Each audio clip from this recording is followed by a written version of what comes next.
Don't forget to like and subscribe to Jolie Knots Crochet. Share with your friends. Hit that little notification bell so you can get notified when new patterns release.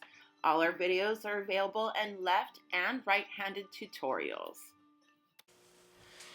Hi everyone, welcome back to Jolie Knots Crochet. I'm Crystal and today we are going to make this Slanted Granny V-neck summer top. Now for the last couple of weeks I did come out with a few different patterns. The Slanted Granny kids crop top and also the sweater. If you have not seen those, I'll go ahead and link them in the description box below. There will also be a written pattern for the Slanted Granny V-neck summer top, and I will link that in this description box below as well. Now this top is sized all the way from size small to 5X, and it is really easy to customize the size of this and the fit that you like. Now the way that we are going to be working this top is going to be in long rectangular panels. So the bottom of, well, the side, I guess you'd say, of one side is going to be the bottom of your top, and then it's going to go over your shoulder, so it'll be long enough to go over your shoulder and then sit at the back. And when we get to the sizing as far as your length, you'll be able to choose your sizing with the adjustments that I show you on the screen. Now as far as the size goes, that's going to be what we're going to repeat in the width of the panel in order to create our bust. So one panel will be approximately 1/4 size of your bust, so that 2 is half for the front and then the other 2 is half for the back. Now we're just doing 2 rectangles for this, folding them in half, seaming up the front and the back, leaving the top open for a V-neck. Now because it's a V-neck, it will curve or slant this way, and we will also be seaming up the sides, and this will actually become a sleeve going down your arm. All right, now the reason I do call this a slanted granny is because of the way that these stitches are done. We are doing granny stitches, so groups in multiples of 3, but how they are sitting are slanted. So instead of sitting in between your granny groups, they're sitting on top. So they're just slightly slanting. So what you will see is that one side will be from the middle will be slanting upwards, and then on the back side from the middle it will be slanting downwards. And that's really the only way to know the front and the back. It's just got a little bit of a different sit in the back than in the front. I mean, of course you can do it whichever way you like. So once we make our 2 panels, we're going to seam up the sides and leave an armhole. We'll seam up the middle to create our neckline. And then the last step that we're going to do is create a band on the bottom. Now our band is going to help hold our piece in, so that it's more of a relaxed, loose fit and not a hanging fit. This should fit more snugly around your waist so that it brings it in a little bit. Okay, so the yarn that I used for this project, I purchased from Ice Yarns. This yarn is called a Natural Garden. It is a 40% bamboo, 35% linen, and 25% cotton, and it is a 2-weight yarn. Now, I did say that you can customize this. I would not go any lower than a 2-weight yarn, or your top will have way too much stretch. It'll become way too long. It'll become way too saggy and oversized. So you definitely want to use a 2-weight yarn or thicker in order to meet gauge. So your gauge is going to be very important for this pattern. Otherwise you are going to stretch way too much, all right? So the gauge that we are going to be using for this in the pattern is going to be 15 stitches by 7 double crochet rows. So when I teach you how to create this pattern, I'm not going to make a full top. I'm going to make 2 small and then show you exactly how to put everything together. and you can test your gauge with a small swatch, and rather than going up a hook size any larger than the 4.5 size hook that we are going to be using today, I would recommend that you choose a thicker yarn if your swatch is too small. All right, so the amount of yarn that you're going to need, I will go ahead and leave scrolling up on the screen for you to be able to get the proper amount that you're going to need for your size. We're also going to be using a 4.5mm hook for this project. You will need some scissors, of course, and a tapestry needle to weave in your ends. Go ahead and grab your materials and we will get started.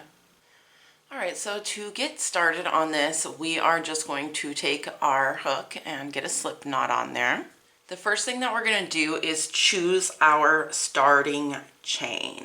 Now, the size that I made is 46 inches long. Now, the 46, like I said, is going from one side, like from the front over your shoulder to the back. So I'm going to leave a series of chains scrolling up on the screen, and you can decide how long you would like your top. Of course, it's going to be different if you're taller or you're shorter, or your torso is taller or shorter than the average, but you can choose what your starting length is going to be.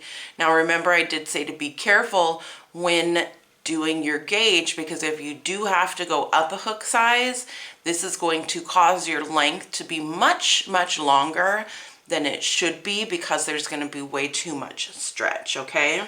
So your starting chain is going to be in multiples of 3 plus 2. Now, I am just going to be making a small swatch here, or a small sweater. So mine's really going to be about 6 inches long, not very long at all.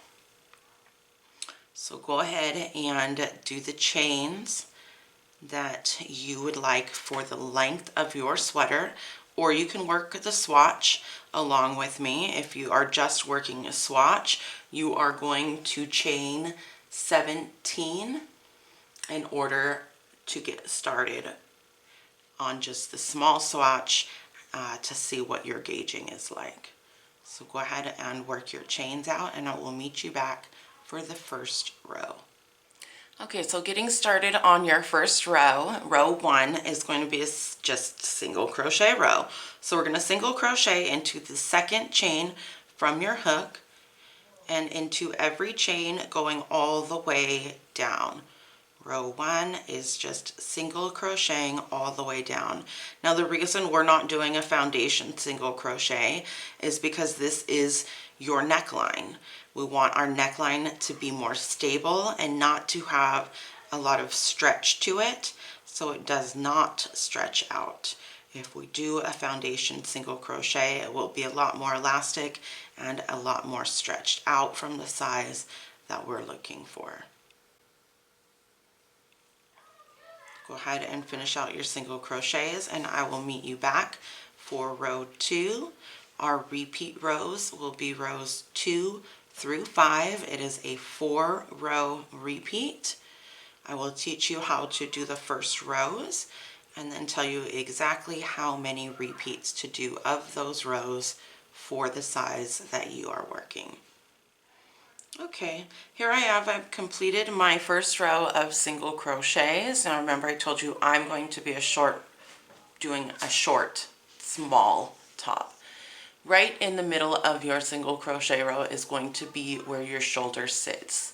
So if you fold that over, this is the length that you're looking for in the front and the length that you're looking for in the back. So the length that you chose in the beginning, this will actually be double the size that you chose because it's going to be sitting over your shoulder, okay? Now getting started on row 2, we're going to chain 2. It does not count as a stitch. Every row is going to start with a chain 2. The first thing that we're going to do is put 3 double crochets right into that first stitch. 1, 2, 3. Now here's your repeat. Skip 2 stitches, 3 double crochets into the next. So in every third stitch, you'll have 3 double crochets. Skip 2 stitches, 3 double crochets into the next. You will repeat that all the way down to the end of your row until you have 3 stitches left, and I will meet you back here to show you how to get started on row 3. All right, here I am at the end of the row. There are 3 stitches left. I'm going to skip 2 stitches and I'm going to place one double crochet into the last stitch. Just like that. Now getting started on row 3, we're going to chain 2 and turn our work. We're going to place 2 double crochets into the first stitch. And now we're going to begin our repeat. We're going to skip 2 stitches, 3 double crochets into the next. On this row, you will notice all of your double crochets should be landing into the last double crochet of your 3 double crochet group from the row before.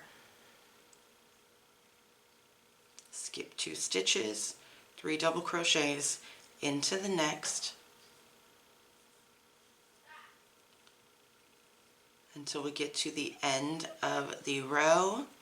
Our last stitch will have 2 double crochets. So I'm going to finish this out and I'll meet you back at the end to show you how to close out the row and get started on row 4. Okay, here I am at the end of the row. I have 3 stitches left, so we're going to skip 2 stitches, but in our last stitch, we're only placing 2 double crochets. And that's going to finish out our row 3, which is the second row of our repeat.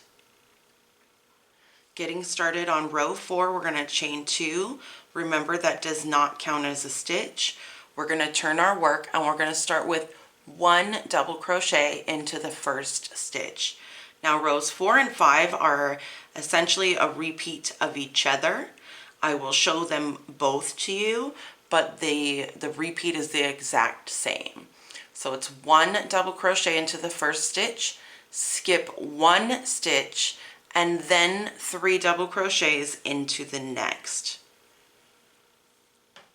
Now you'll also notice on this row that when you place your 3 double crochets, because we've flipped our work, instead of our 3 double crochets being in the last stitch, they're in the first stitch. So they follow each other. It's in the first stitch in the first row, and then the first stitch in the next row, the next one. So you should be able to follow the slant up in order to keep yourself on track. So skip 2, 3 double crochets into the next stitch, all the way down the row until you have 4 stitches left, and then I will meet you back here to show you exactly how to finish out the row and get started on the next row. Okay, here I am at the end of the row with 4 stitches left. I'm going to skip 2 stitches and then I'm going to place 2 double crochets in the next stitch.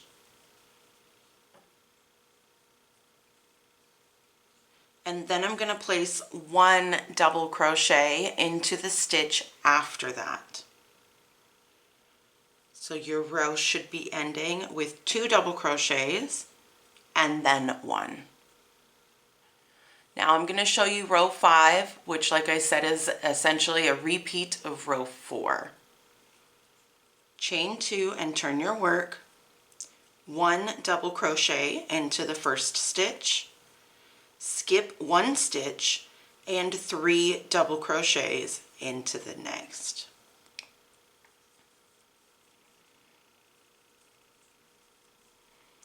Now, now we are going to begin our repeat of skipping 2 stitches and placing 3 double crochets into the next. And that's what we'll do until we have 4 stitches left. I will meet you back at the end of the row And I'll show you how to close it out and get started on the first row of your repeat. Here I am at the end of the row. I've got 4 stitches left. I'm going to skip 2 and place 2 double crochets into the next,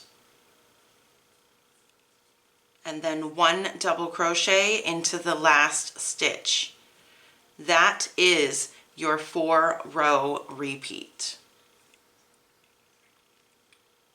So getting started on the first row of your next repeat, you're going to chain 2 and turn your work, and that's where we're going to begin row 2 again, where you're placing 3 double crochets into the first stitch,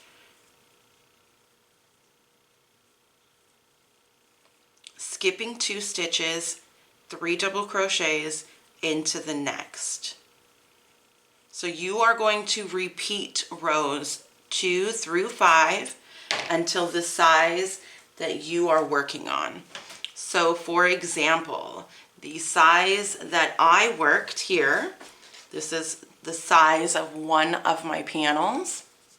Now for the size that I worked mine until I had 24 rows of double crochets of granny stitches. So not including row 1 where you have the single crochet.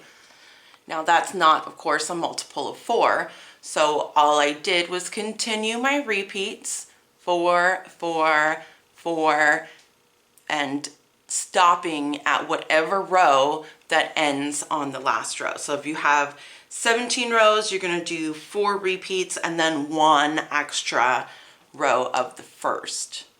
I hope that makes sense to you.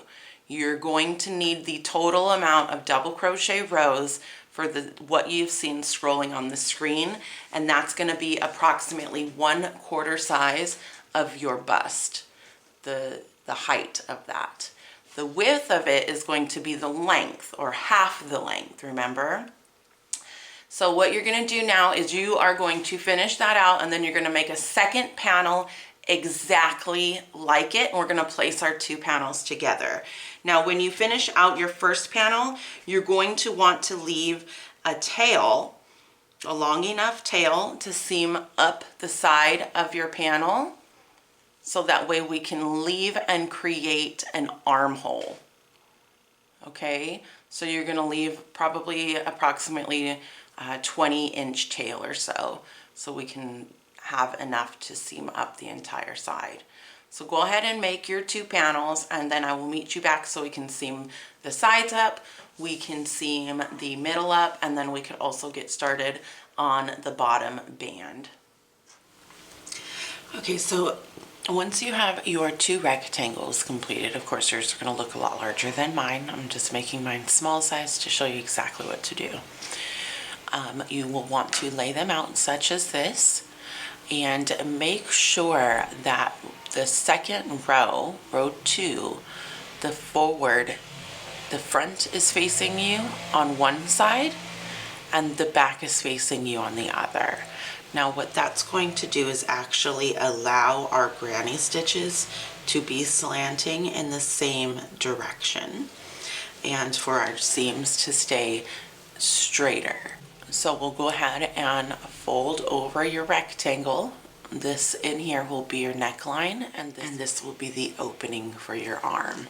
So you're going to take a tapestry needle and thread that up.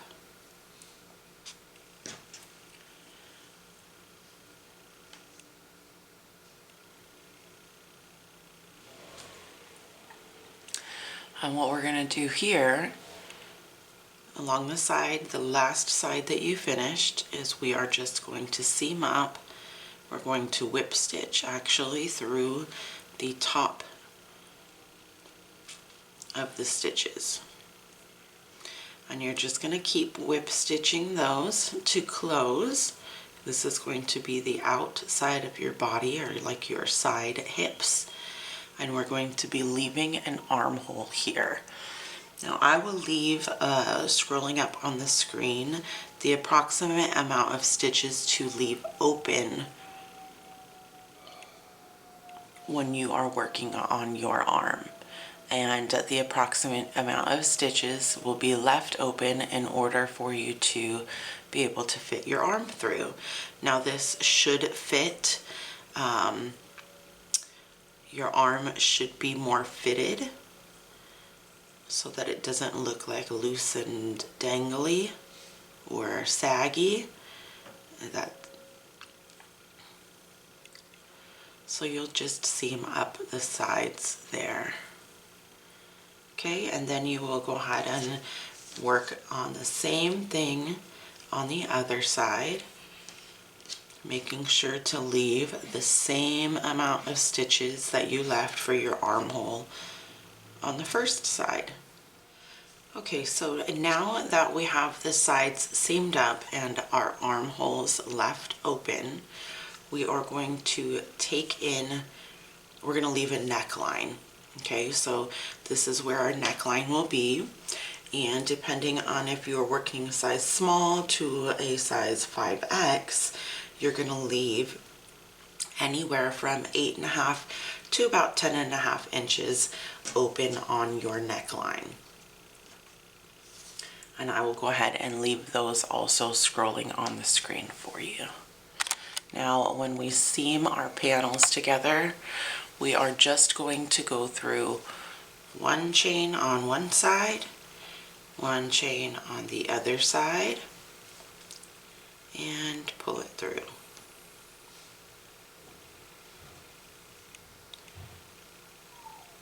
And that's all you're going to do, leaving open approximately, your 8.5 to 10.5 inch neckline. Now you can customize your neckline, leaving the neckline a deeper V or even a smaller V or a higher V, I guess you would say. And then we will also do the same with the band.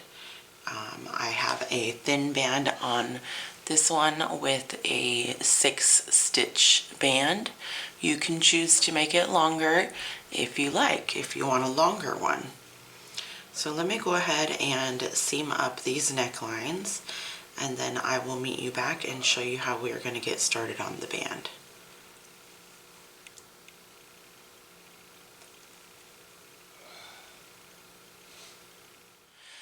Okay, so here is what the body of your sweater should look like, or your summer top. Now, of course, mine is like a little bitty doll size. Yours is going to be much bigger. Now I'm going to show you how we're going to put the bottom band on, and what that's going to do is going to help to pull it in a little bit so that our top has some hang to it. It doesn't just hang straight down. It's going to pull in and then hang with a little bit of a poof at the bottom, I guess you would say. Okay, so what we're going to do is take our yarn. I have lots of little ends here that I'll need to weave in later, so we'll just ignore those. But we are going to take our yarn and join it at either side of your work. Which side? Or this side. We'll join it right at the seam.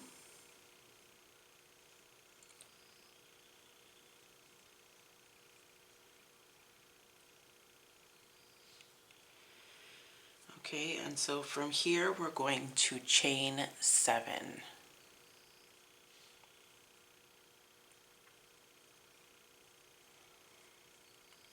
Now remember, if you want a thicker band, then you can chain more.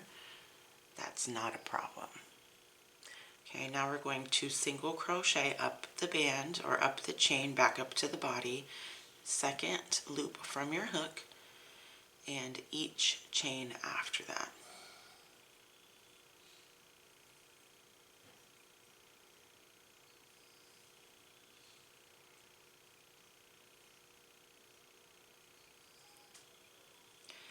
Okay, so now when we get up to the body, here's where I'm going to need to do some explaining for you.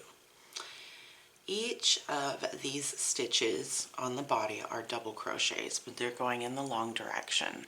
So what we're going to consider our stitches when we're working along here is the top of the double crochet, this post of the double crochet, top of the double crochet, post of the double crochet, so on and so forth, top of the double crochet, post of the double crochet.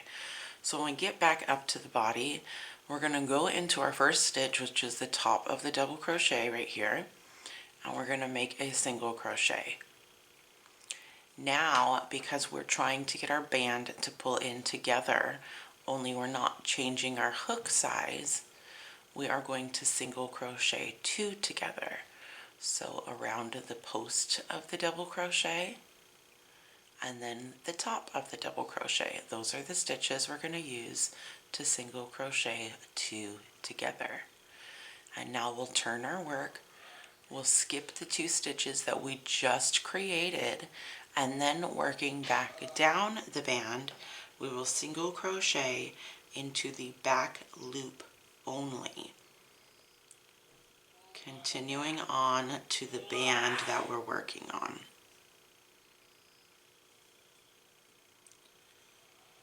So you'll do your single crochets going all the way down, and then we will single crochet back up.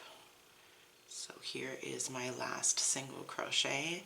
Now I'm going to chain 1, does not count as a stitch, turn my work, single crochet into the back loop only, going back up to the body of the work. Make sure that you're counting your stitches, because the last stitch right before the body does get hidden a little bit right in there. Make sure you don't miss that one. Okay, so the top of this stitch is now already worked. We want to move on to the next stitch that's not worked. This one was worked with the single crochet 2 together. So now I'm going to single crochet over my double crochet post, and then single crochet 2 together. So the top of the stitch and the post of the stitch. And then I'll continue to work my band all the way around.